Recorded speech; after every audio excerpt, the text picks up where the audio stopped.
Be ready. On the count of 3, 2, 1, start.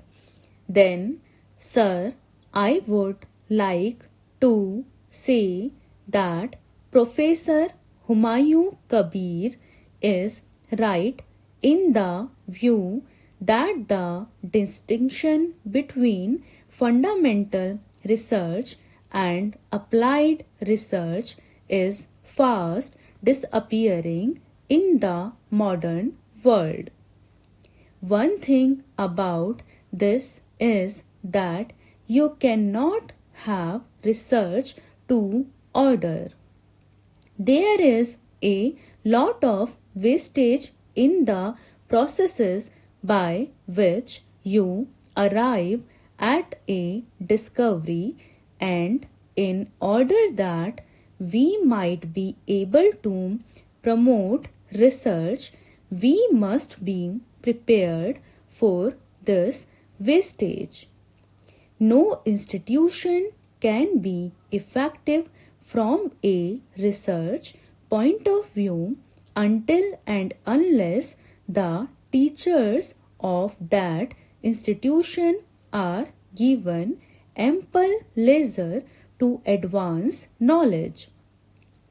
It has been stressed that this institution will provide for postgraduate teaching, for undergraduate teaching, and for research. But it is also going to be teachers training college which will supply us with our teaching material in the country. Well, Mr. Deputy Chairman, it is therefore important that the teaching staff in this institution should be carefully selected. I confess that I have no prejudice against foreign personnel. Where we cannot get a suitable Indian for a particular job, we ought not hesitate to employ foreign personnel. I happen to have visited some years back Princeton University in USA, and I found that the dean of the Faculty of Science there was a Britisher.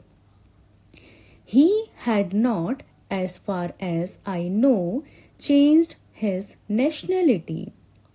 He was the head of the Department of Science of that institution. Mr. Deputy Chairman, if we start entertaining national prejudice against foreign personnel in our institutions, we shall not be doing service to the expansion of knowledge in this country. It does not mean that we should prefer a foreigner where we can get an Indian, and it certainly does not mean that we should get for our academic council men from abroad. I certainly think that the constitution of the proposed academic council is unsatisfactory.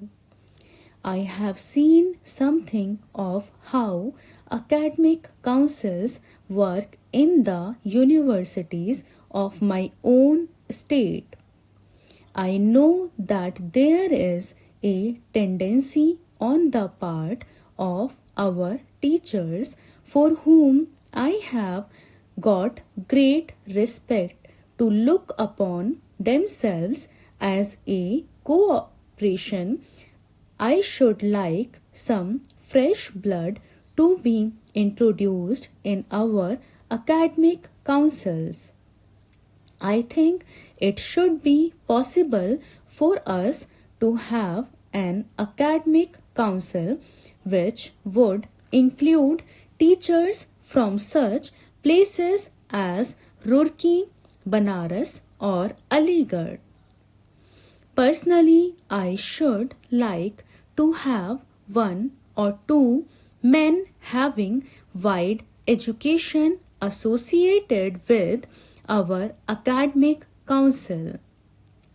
I also think that there is a tendency to give to the constitution of the university a somewhat bureaucratic character.